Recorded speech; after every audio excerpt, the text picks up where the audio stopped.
Hey everybody, welcome back. Shoes here, This Irish Life. We are on episode 9 of Boyne Valley, Moy Torah and Ishnok. We have got part 4 for you today, and we are going to dive right back in again because we are uncovering all sorts of characters here in Ishnok. And today, in the next part, we're going to see. We spoke about Eru the last day. Here's some information about Eru.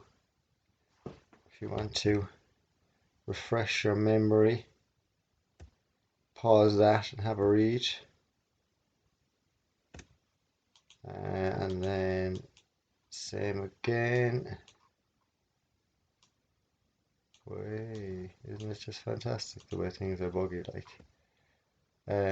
There's Eru again. We just need to have it to a certain size. There we go. There she is. I'm not going through that again. But we spoke about Eru and the goddess of Ireland, who made her bargain with the Milesians, and we've gotten to the stage there now where we're going to look at Lug, who is the other person who's associated with Ishnok. So Lug Lavada, he's also associated with this region here, Ishnok, and he has a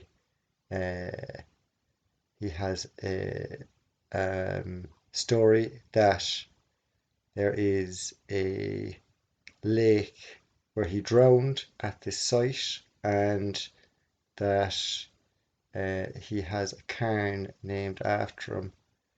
I wonder, could we find that right now?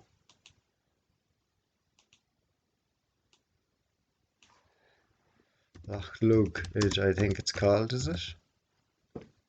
Loch Lug,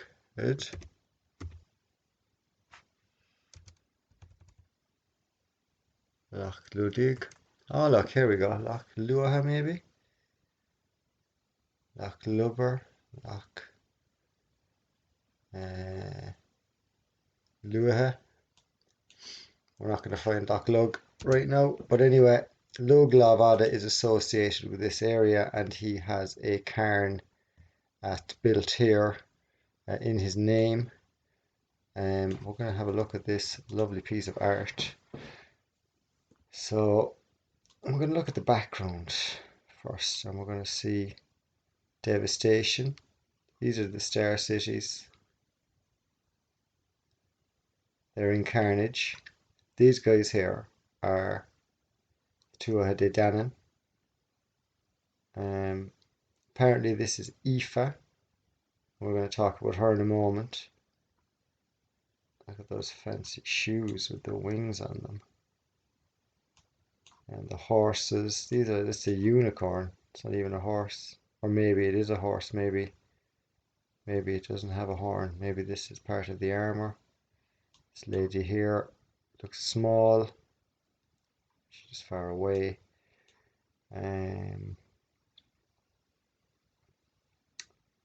Look at these here. This guy's two horns. And are these his ears? But isn't she looking very majestic, old Aoife? And I'm not sure who this is meant to be. It could be, we might find out there in a moment, whoever's Aoife's husband. I'm not sure it's Manannán or somebody else, but we'll see in a moment. Check this out. Look at this funky hat. This guy also has a very cool bit of gear on, bit of headgear. These horns, are they, or is this a hat? He's on a horse. Got some birds, some nice patterns. Clothes are nice and fancy as well.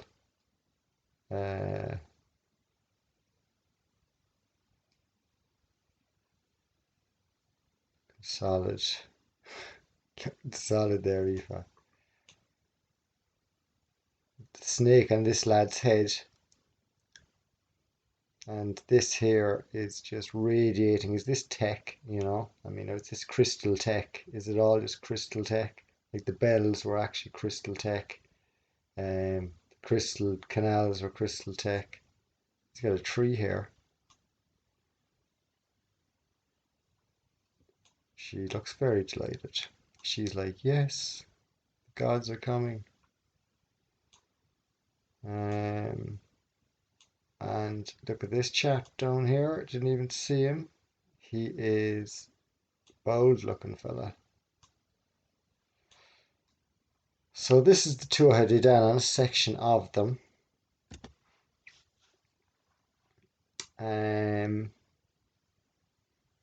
Lug is one of them. I'm not sure is Lug one of these characters here. But this is a picture apparently of the Tuatha Dé Danann from, what book is it? We don't know what book.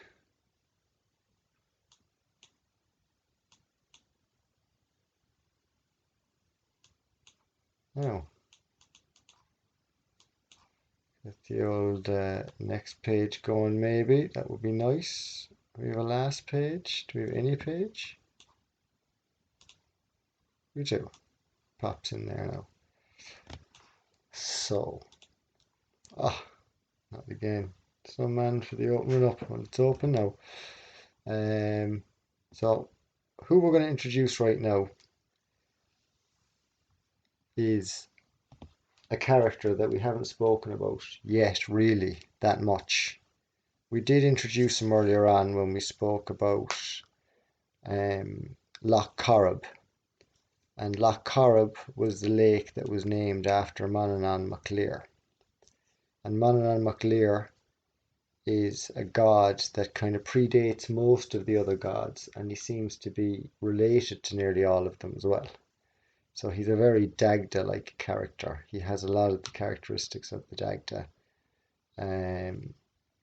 But he could also be the father. He could be the Delbath. So like the lineage goes, you've got Delbath, then you've got Elaha, and then you've got Dagda. And then Dagda, between Dagda, Elaha, and the Morrigan, they father the majority of the rest of the family that comprise the tales of the Tuatha Dé Danann, the Fomorians, and the Firbolg, because they all lived alongside each other. They were all sons of Nemed, they were all related, and this is in the books. They were of the lineage, they were the same race and the same blood. So Manannán was one of the main gods here, and he apparently had a father who was Lir, and you might remember the story of the children of Lir, in which the three children were turned into swans. And that lady, Aoife, this lady that we looked at a moment ago on the horse, she plays a major role in that story. So this lady here, she's got like a fancy, this is fancy, we didn't even look at that. That's fierce fancy, isn't it? What's this? It's a globe. That looks like India.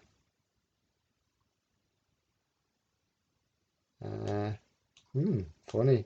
Anyway, this lady here, Aoife, she is a major part of the story of the children of Lir. And Manannán is the son of Lir.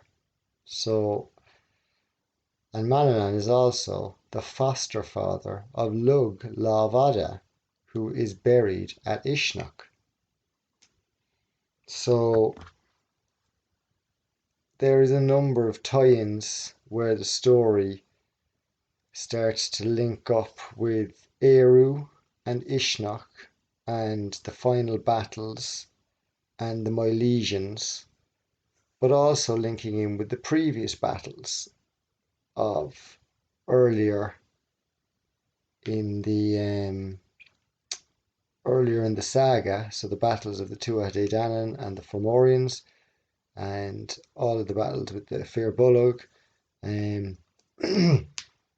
Like, we have to consider that there was maybe one, a couple of internal battles, but one main catalyzing battle. Like maybe there was a lot of infighting and bickering, but they were healing themselves all the time because they had the magical healing machines, you know?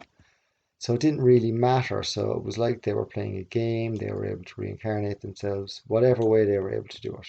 I don't know. But that's what we've got to consider at the moment. That's what we have available to consider to us. That like there seems to be a crystal canal. We're saying crystal, it's concrete now, but there's a strong possibility it had some crystal root connection if you look at Atlantis and crystal technology and the way it was abused. But the crystal is almost like the ultimate artificial intelligence. It can be programmed to do anything, including maybe even be like a statue or a human. Like they made a robotic arm for Nuada, who was also Segis, the Well of Segis, which is at Carbury, source of the River Boyne. Segis was Nuada, Nachtan, Elkmar, husband of Boan, Boan possibly being Eru, and this was all their area, Ishnach. This well, the Well of Nachtan, was here, Carbury. Ishnach is here, so they're practically beside each other. We've only got a couple of forts between them. We've only got a couple of mega wells in between here and here. Got a couple of small ones in the plain, of course. So Manannán mac Lir is a character that threads through the stories, through all of the different epochs. So Manannán mac Lir is another character like Eru and the Morrigan that has been there since the beginning. They're there since pretty much the beginning of the tales of the Tuatha Dé Danann. Anything that predates them, like Partholon and Césaire, the original children of Nemed, they're already the children of Nemed. It seems to go back to Noah, sons of Noah. They say it's after the flood, but I think most of this is before the flood. I think that after the flood is there was no flood. Maybe, this is after the flood. Like the floods, there was lots of floods. There was mini floods. They said it was after the flood. It was after the flood. Which flood? Is that a loophole that they can get away with? They made it look like there was a massive worldwide flood, but maybe they blew the wells in a processed way. Maybe this happened over a period of time. Maybe it didn't happen over a period of time. Maybe there was a massive flood. Certainly looking over here, this looks like it has a massive flood anyway, doesn't it? Look at this now. Look. That looks like a ruined building there now, doesn't it? And this here could definitely have been a building. So like everything along the sea, everything is infrastructure. Everything is destroyed infrastructure. Everything you see. There's nothing natural except for the trees and the bushes and the grass and the dirt nowadays. So Manannán. So we'll get a bit of background on Manannán. He is a very cool character. He's also akin to the Welsh god, I'm not going to try and pronounce that, Mawddwy fab Lir, of which 3 of his children were the primary focus of 2 narratives. So this guy had 3 children, 3 children also of the Irish tales, similarly paralleled. He's the father of the god of regeneration, Bran the Blessed, though sources vary on whether Bran was a king or a god. Bran possessed a magical cauldron that, if drank from, could restore a deceased warrior to life. Now this cauldron should not be confused with the golden cup of the Irish Manannán, which was given High King Cormac MacArt by Manannán during his 40-year reign. According to the Irish annals, the golden cup would break thrice if 3 lies were spoken over it, and repair itself if 3 truths were. Like that's a fancy bit of crystal technology right there now. It's like I'm going to create an algorithm that will make a cup detect lies, and it will break 3 times if someone does. It will break if someone says 3 lies. it'll put itself back together if someone says three truths. It's fancy cup. Cormac, this is yours. My name is Malanan. I'm like a magical crystal um, maker of things of the sea. Is that what was going on? Possible. Until Cormac's death, this goblet aided Cormac during his reign. Upon his death, it vanished, presumably returning to Manannán as a spring back. Regardless, Manannán seems to be in some way associated with regeneration and life, also like Dean Cacht. Also, like Dagda, I think has healing abilities. Dagda has a cauldron as well. With the cauldron, like that cauldron could be programmed to do anything. If it's like a crystal weird, you know, they program the metal as well with it. You know, the whole thing works as like think of a computer. Think of a computer, but way better. And that's what we're talking about here.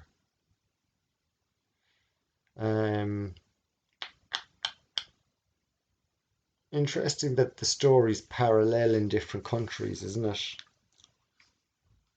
That is something that I think I ponder on, like that everything, like everything seems to fit so well here in the Irish version. Like you have to consider, did they rewrite the overall story all with local events? And they made it all look like, because like there's such a repetition of the same story in all cultures. But then I'm looking at actual places, and then again, if you go to like the Anunnaki stories, they talk about like blowing up spaceports and Abraham going from his city in Ur and um, following along and taking over the cities, leading the slaves in the revolt. It's a very similar story to St. Patrick, the Zachariah Sitchin story. And then if you look at Egypt, I think like there's the Moses story. There's like kind of similarities there, and then you could have parallels with Moses and Patrick. Um, so you've got to look at this as well and say, like, did they take the overall story and did they just pick local spots and then add the mythology onto them? You know what I mean? Like this is just something that I've been considering, that because there is such an overlap in all mythologies, like even like all mythologies, like does it just so happen that Nuada and Noctin's well, which is here, like is that where, like did that and that story is mirrored in, say for example, Wales, with different places and different focal points, um, or this is the other possibility. Was it happening in multiple places simultaneously? As in, you had, like, think of it as in, you have multiple avatars playing in the same game, and you're controlling all of the avatars at the same time from above. But each avatar may not necessarily know of the other avatars that it's playing, but they're operating in a different crystal city, say for example. So like over in Wales, there is an equivalent to all of this in some part in Wales over here, you know. All the stories and all of the mythology and all the place names, and if you went and investigated them, like I mean, just like to be honest with you, well, not to be honest, but to be realistic about what has happened, we have to consider that, like, now the Lake District in England, that these are likely, say these are mega wells that met the same fate as everywhere else. You know, I'm not going to go into it today, but I'm pretty sure that if you start going down and you start looking at the mounds of England, I mean, we'll just pick these ones as a random drop in. Um, like the fields down here are the same as the fields in Ireland. It's the same type of topography. In terms of the actual number of walls, I'm not sure. Are they the same? Um, do they have lots of walls crisscrossing as much as Ireland does? It seems to be here that yes, they do. But I'd be saying, like, once again, like that's quite a flat top mountain there. Like they're literally, it's the same thing again in England. So so there's obviously, so the Star, the canal, the Crystal Canal, mega well civilization, they obviously had, um, they were all over the place. But was it a case of I can play the Irish game here and I can be playing the English game over here, um, in this city and enjoying the cool life, it's like a game, and I can be enjoying over here something else. And like Nuada, like he's got his wells here, but then when the whole thing went bad, was it like all of the Oversoul avatars made all of the small avatars just play out this saga because it was happening in a different level even, like maybe there's multiple avatars down here, multiple, like as in, and if if I should explain avatars, like in Avatar, like it's your character. You are what an avatar is. You have it on the phones, but like your avatar is essentially like your player. It's your character, like your body is your avatar with your mind and all that goes with it. Um, so because you have several avatars, and then it all played out. So Inanna over in the Middle East was blowing things up with the Mies, but it was also happening here simultaneously. That everything was mirrored in some weird, twisted reality kind of, um, you know, folding in on reality, looping in on reality kind of scenario. Like it looks like it's big, but really there's only a few characters playing the game. But the characters have multiple avatars all over the place. Maybe even now, like our avatars, like maybe we're just all descended from a handful of the originals, and we are fragments of all their souls, which is a fragment of the higher soul. And we've lost, like we used to maybe have more of an understanding of the different areas of the game and where we were and what was going on and what was happening, and maybe we could like reboot the body and come back again. And if you were killed, you could revitalize the healing center. Um, so is that what was going on? Multiple avatars. But now we've forgotten, and our avatars are just on auto populate. There's babies just nowadays. It's just non-stop. Um, and people coming into this world wondering where they are and not knowing what's happened, but really they've kind of wandered in. We probably used to have much better idea of where we'd come from and what was going on here. I would imagine anyway. Well, somebody did, and lots didn't, I'd imagine. So,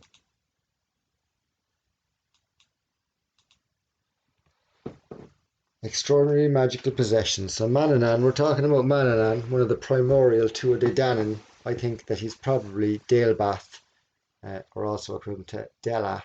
Um, Manannán mac Lir, son of Lir, of the children of Lir. So Manannán has many extraordinary magical powers. He owned a self-propelling boat named Scurbituna, Wave Sweeper, a sea-borne chariot drawn by a horse, Enbar, water foam, a powerful sword named Fragrach, the Answerer. Oh yeah, Fragra. Caden Fragra. What is the answer? The Answerer. Powerful sword called the Answerer, and a cloak of invisibility called the Fé Fiada. The god used a chariot drawn by horses to move across the waves on the sea, travelling faster than the wind could blow. His favourite horse was named Enbar. His attribute was a pig, and he possessed magical pigs that could be eaten each day and appear alive the next day. That sounds like a story about the Dagda to me, but maybe they just confused the stories. Sometimes even in these blurbs people can confuse stuff, so it becomes reconfused again in the retelling.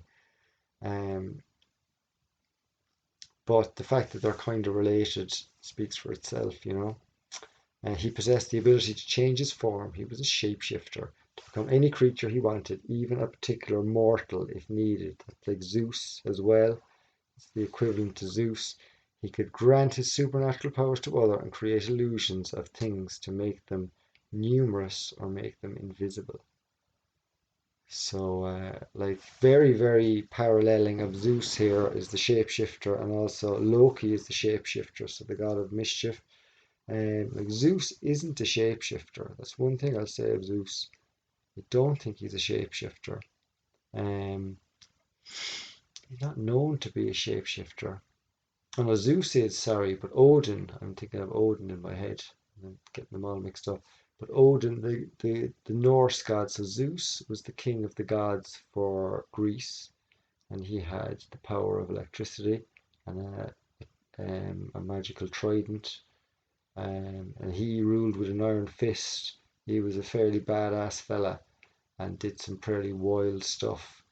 Um, and then his equivalent was Jupiter in Rome, um, and his equivalent was Odin in Norse mythology, and he would be probably, I wouldn't be sure if he would be Enki or even Anu in the Anunnaki. He could possibly be the Anu. Thor and Loki being Enlil and Enki.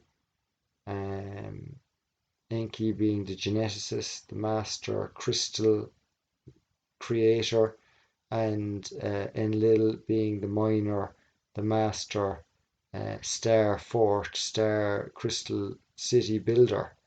And you had the geneticist for the biology, in Enki, who created the human in order to help them with the mining. So the story goes in Zachariah Sitchin's work, and Enlil was the operations guy. He was responsible for the mining operations and getting everything out of the ground and getting the cities built. That's the way that story goes in the Anunnaki. Um, the Anunnaki in their history or their mythology. So Manannán had some cool stuff though, like the pig, cloak of invisibility, the sword, the frag. And I love that Fragrock, the answer. You want to see my answer? This is my answer. Right. So I'm gonna look for the guy with the sword here on this horse.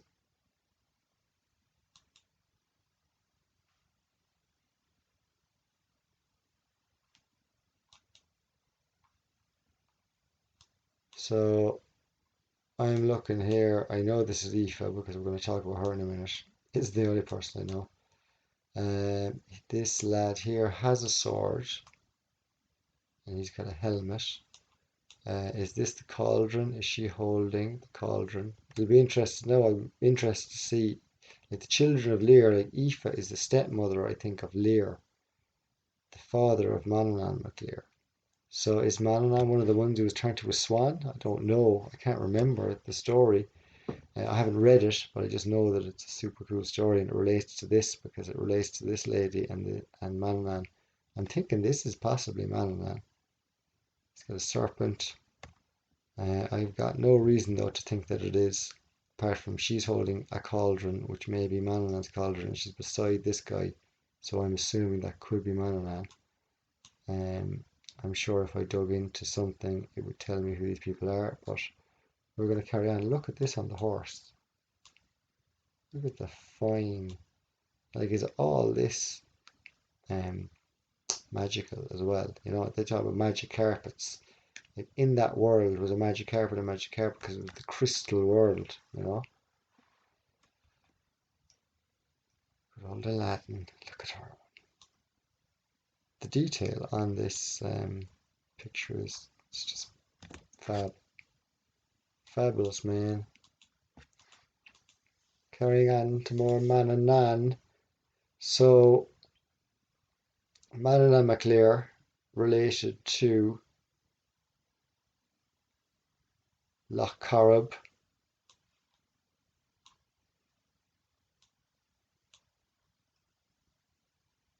This is Loch Corrib here. This is Cong, where we spoke in episode 2 about the canal, one of the smoking guns, the dry canal that links Loch Corrib to Loch Mask. There's a canal that goes through here, and this is where Dún Bress was as well. So Bress, son of Éireann and Elaha, he was down here somewhere. The Dagda built him a fortress down here just before the Battle of Moytura, the second battle. And Manannán Mac Lir lived on this lake, or he lived in the sea as well. But this lake was named after him. There was a bit of a story. It was called Loch Orbson, I think. It was the other name for it. This is also an area where St. Patrick, as we said, St. Patrick was around here, blessing everyone, blessing everything. Nice one, Patrick. So, Manannán was related to this area, but he was related to Ishdoc and Lug as well. And these are some stories related to that tale or those tales. So he's older than the Tuatha Dé Danann, as I said, and he remained affiliated with both the Tuatha Dé and the Fomorians. So it's like the Dagda. He kind of played both sides, but didn't play both sides. However, he did not originally belong to the Tuatha. If he wasn't a Tuatha Dé Danann at all by blood, the only person who that could be is Daelblacht, or one of the other races. Like, you know, like I suppose there could have been other Fomorians other than Daelblacht, certainly, and we could be talking about them, but they overlap into the other people's families. So you'd be thinking that like either Manannán or Daelblacht would be this character here, because they're older than mythology itself, you know. Um,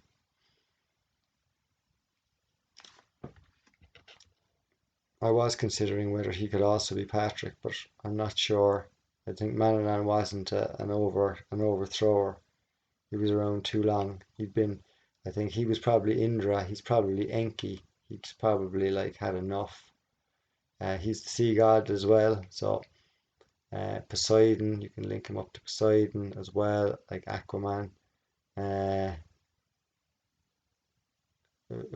I would say like Oceanus is the god of the ocean, but I think he's probably more of a Titan, to be honest. I think the Titans were here beforehand, and these guys, the miners, fought the Titans and won evidently, or agreed to a settlement. That could have been the first wars of the Vedas, the Indian mythology, when there was fierce destruction. That could have been that.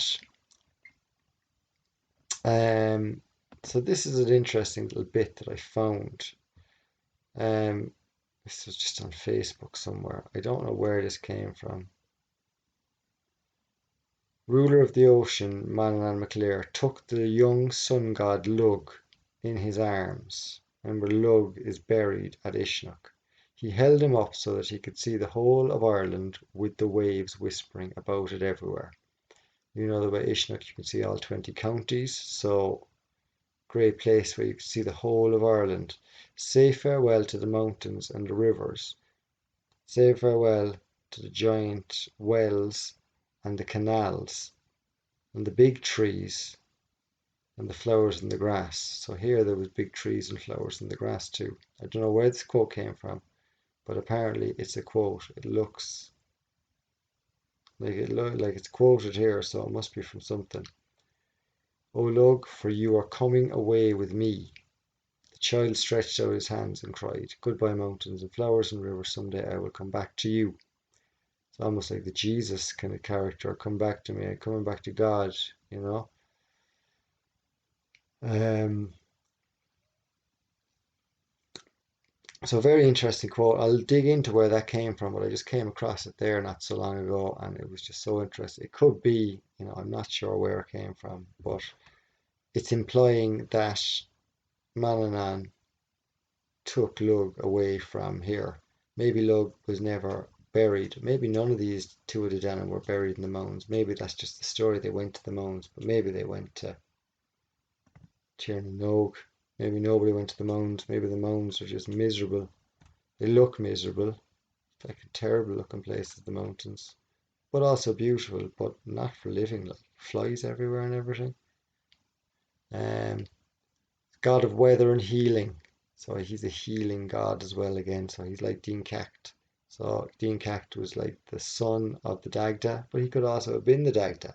And I reckon that Manannán Mac Lir could also be the Dagda.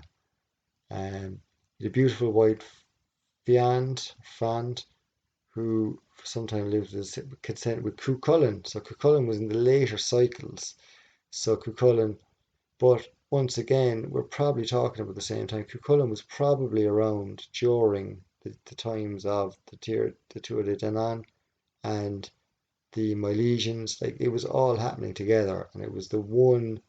It's like they've taken the one event or the one stream of events, and they've spread it all over time, and gave different names to different people at different times, but it's all the same story, just respread everywhere. So what does that mean? As we said earlier, does that mean that there was multiple of the same reality happening all the time, with multiple avatars living out the same crazy end game in the Crystal Canal world? Or, like, was it just happening in one place and that story then got redistributed all around the world? Seems less likely to me, that does, to be honest. Although it could happen, but all like the evidence here of all of this happening in this area and all of the ports, all of the wells being exploded, it's just too suspect. Like the fact that we can follow it, I wonder could you follow it anywhere else? The fact that you can follow it here is blowing my mind, to be honest. I thought that I'd probably just see a couple of cairns and speculate a bit, but it's gone beyond that. Manannán Mac Lir raised the god Lug and was foster father to other children. So he was a foster father to Lug as well. He fostered Lug with Teltu, who was the goddess of Teltown in Meath, just above Navan. And we equate Teltu was a Firbolg. She was a Firbolg goddess. The last Firbolg queen of Ireland, she was married to Yucad, the last Firbolg king of Ireland.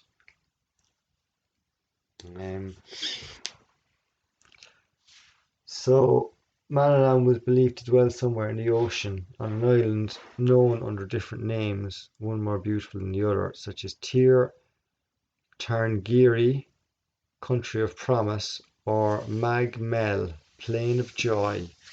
Once again, Mag being the word for plain, or even Owen Avlach, Island of Apple Tree, which could be equated to the magical apples of youth in Norse mythology, that Iduna.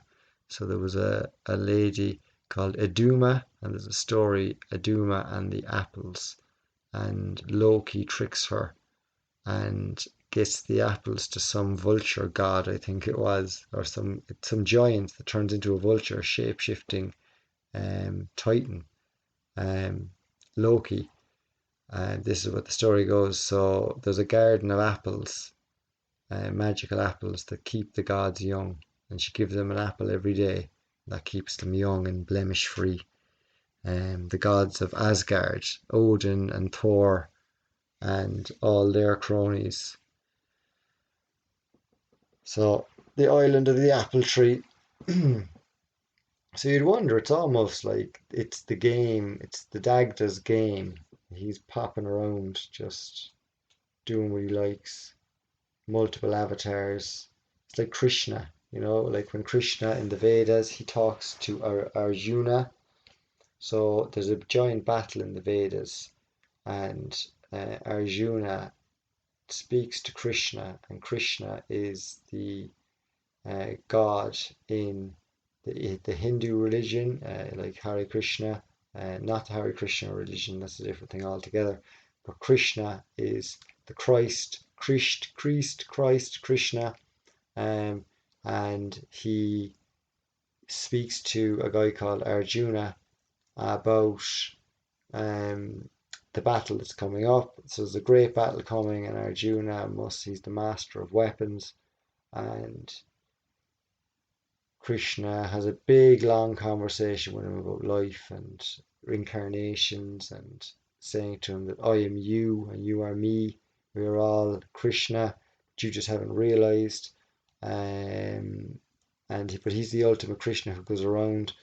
Um, and he said like I am another Krishna over here. Uh, Maybe does he say that he is Arjuna? Can't remember 100% if he does, but he does say that I am this guy, I am this other guy, I am him, implying that he was lots of people. I'm not sure did he imply he was everybody, but I think he may have. Um, Very similar to the Jesus, the Jesus story and the Jesus kind of belief system and view of the world. So that's Krishna, um, Jesus also. Is Manannán Mac Lir the Jesus character? Like Lug is the sun god as well. Is Lug the Jesus character? And he's brought back by Manannán, who's the father god. Maybe Manannán like is Zeus. And maybe the Yahweh is the Zeus. The Yahweh is the God of the Bible. If you're not familiar with that, Yahweh is the God of the Hebrews. He's the God of the Catholic religion. He's technically Jesus' dad. Um, he can be equated with several gods in the region of Mesopotamia, particularly the storm god Adad, who also goes back. Then we're looking at possibly Enlil or Enki as being him. I was never quite sure which one he was, but he was quite a mean god in the Old Testament anyway.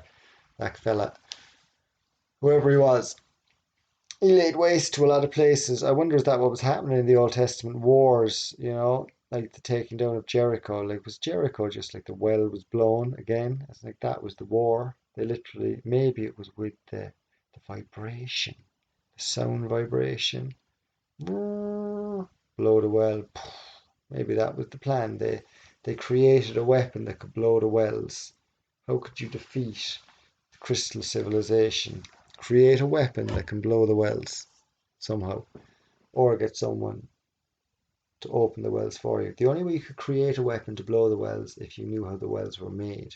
So maybe the treachery of the double crossers, so the people who betrayed everybody else and destroyed the crystal civilization, um, maybe hmm,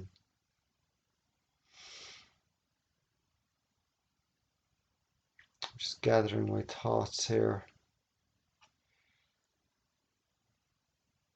Did they have a weapon to blow the wells?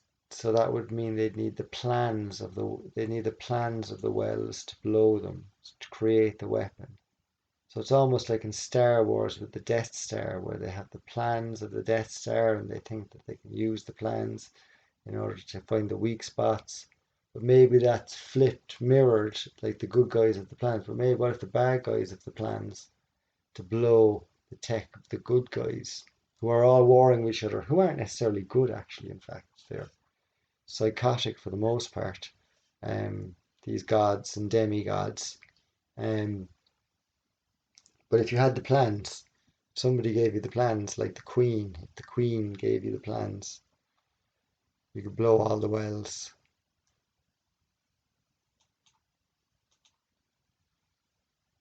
So we're going to move on here to the Children of Lear.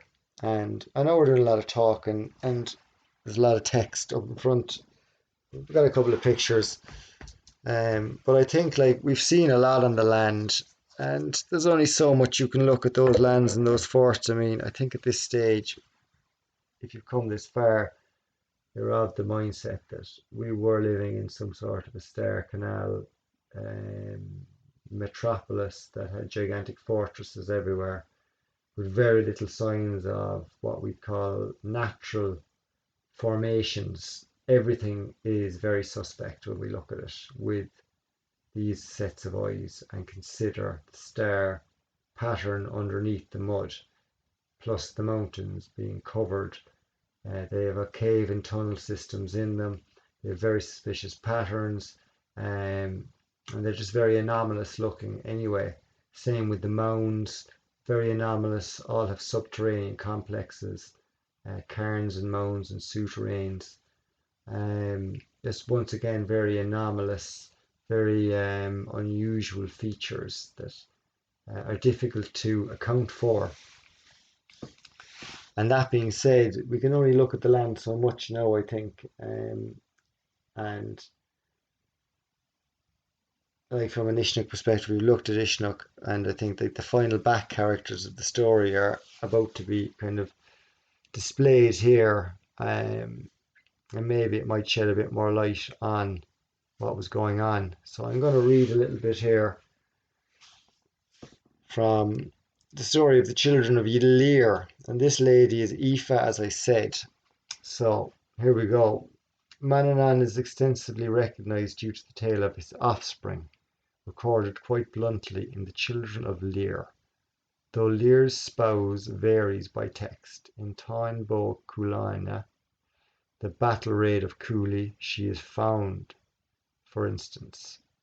Is this myth recognised Eve? Is that Eve or Aoife? They call her Aoife below. Eve, I will call her Aoife here, as his wife, daughter of the current king of the Tuatha Dé Danann, Bowdarag. So Bowdarag was a Tuatha Dé Danann king at this time. Is that Nuada? Is that Luglavada? Together they had 4 children, 1 girl and 3 boys. However, Aoife soon died, leaving the children motherless. Oh yes, so Eve soon died. Eve died, leaving, is that like Eve as in Adam and Eve?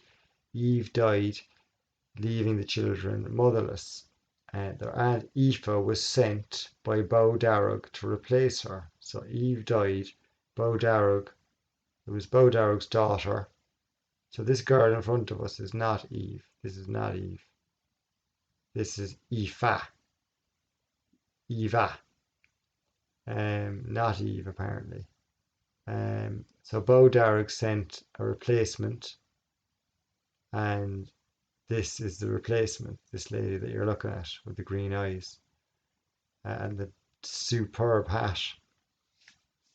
And she is actually a jealous woman. She's like the evil stepmother, and Aoife disliked the children, having a continued love for Eve and Lear, and because of such she turned them into swans and they wandered around for like 900 years, something like that. So these are the children of Lear. So Manannán mac Lir. Is this Manannán mac Lir or is this Lear? Here it makes this talking about the children of Lear. So Lear's spouse, so we're talking about Lear, so this is the father of Manannán mac Lir. So does that mean Manannán mac Lir was one of the children who was turned into a swan? I haven't come across that yet, but would that be logical? Aoife, in her jealousy, used her magic to transform the children into swans when her servants refused to kill them. Lunatic. And she could not bring herself to complete the task herself. Interestingly, Aoife was punished by her father and not Lear, so it was Bowdarag, Aoife's father. And Eve was also, this is Eve's sister. So is Aoife, Eve's sister. And the children remained swans for 900 years before they were blessed by a monk. And in this case, it was St. Patrick. So when St. Patrick was blessing people, he was dropping mud on people. So they just get dumped on. So now we're looking at Manannán, who was apparently a child of Lear, so he must have been a swan. We're going to have to dig into that further. I don't know off the top of my head, and I'm not going looking right now. We'll save it for another day. Manannán does not take an active role in the majority of the stories about him. So he's very much a hands-off kind of, he's an observer and a kind of an advisor. His real purpose in these tales is the gifts he gives to various characters. He's like a gift giver. He gives people the tokens to play in the game.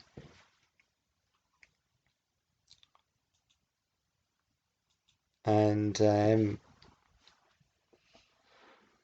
he's kind of a hands-off kind of character. He remains one of the better known gods of folklore, though, despite his secondary role. So his children, so his Bran, his child, Bran the Breathed, Bran from Game of Thrones. So I don't know most of the tales of Lear. I don't know how many we have in here.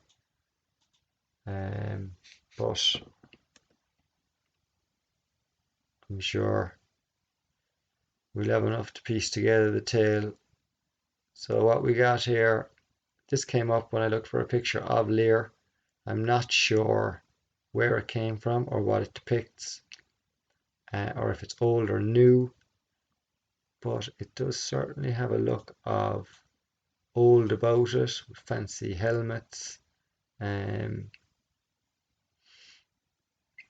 mean, there was definitely a period after the wells were blown where the gods were knocking around, I think, for a period. This is Angus, son of Boan and the Dagda. He could also be Bress, son of Elaha and Eru. He could be Lug, son of Cian and Ethnu. It could be all that same person over and over. Like that's the repeating themes. Those characters are the same person. Could be Manannán himself, Manannán's son.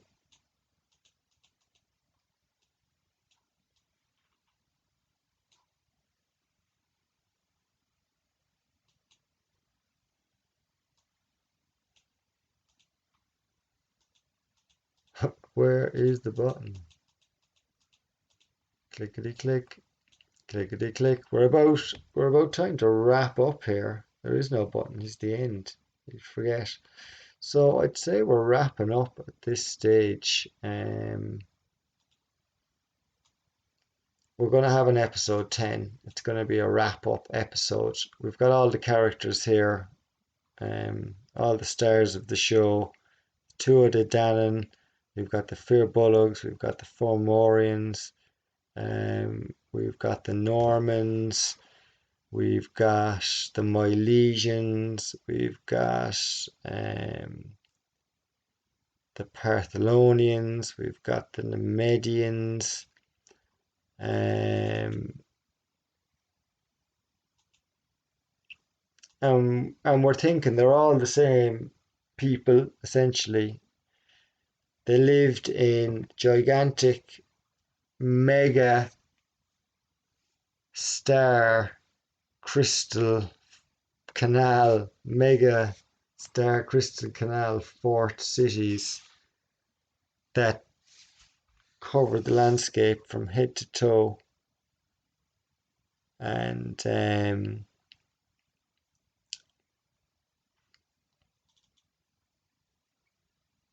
that's what we're trying to, that's where we're living. That's the world that we're uncovering. Just before we leave Ishnok, we've got a couple of other good facts. Don't Did we read these already? We did. Solar Horses of the Dagda. That was an interesting one. Manannán mac Lir is not particularly linked to Uisneach, apart from the fact that he takes Lug, you know. That's really the only part that he had to play in that. What seems to have happened, I mean, like, we're at the stage there now where, like, the battle, like, we're looking at the battleground here. All of these pits in the ground are all mega star Fort Wells. Everywhere it was all a star civilization, and the mythology of Ireland seems to map on a lot of the events of what happened.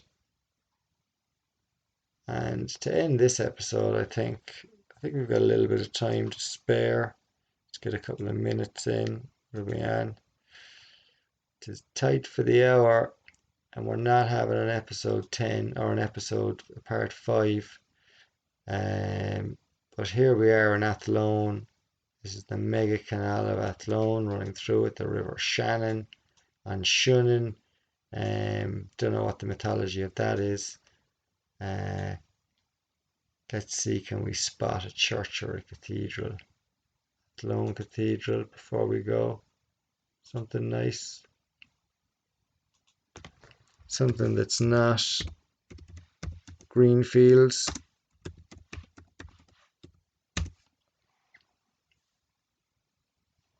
Athlone Cathedral near Athlone.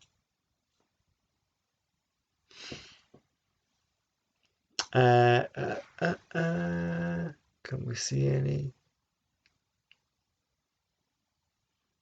Can you see any? I'm blind. I'm looking for one. We've got Our Lady of Peace Church. That looks like a very new church. I thought there was some serious kit. Ah, yeah, St. Peter and Paul's Church. Sure, down the centre of the town. Look at this, St. Mary's Catholic Church. There we go. Oh, we're looking. We got to get a couple of pics of this in. Fab. Look at this. Athlone. So this is just across the road from Uisneach. Where Éirú, imagine all this tech here being turned on. It's all crystal, it's all fancy. The glass as well. I'd say the glass was there, and the glass was fancy. Glass did fancy stuff, I'd say. I think that we're probably going to pick up our next story looking at some of these cathedrals, and I think that could be the final part to our tale. Is this Éirú? Is this the Mother, Mary, Mother of God? Is this herself? Was this her kingdom? Was it all her buildings that survived? All those that worshipped her? Is this a copy? This is a copy of one that I've seen elsewhere. Maybe it's not though. Is it once again reality mirroring itself? We might look at that in a bit more detail in the next episode. This is Jesus himself. It could be Patrick, could be the Dagda, could be Angus, American. Here we've got quite a cool triple. So I think that's what we're going to do. We're going to end it here. Look at this guy on top. Did he get turned to stone, or was he some crystal tech? They just put this tech all over the place. It's like, yeah, we got guys on top of the roofs. Do you know? Is that sort of going on? Did they just freeze all of the tech? Real people didn't get turned to stone. Only the crystal people got turned to stone. How about that? Real people survived the flood, but the people that were made of crystal, they weren't real people, and they got turned to stone. I wonder if that's possible. We'll pick it up there at the next one on that. It's been epic, very epic, and we're going to finish up, I think, with episode 10. See you then. Hope you enjoyed, and think good thoughts, of course. Yeah,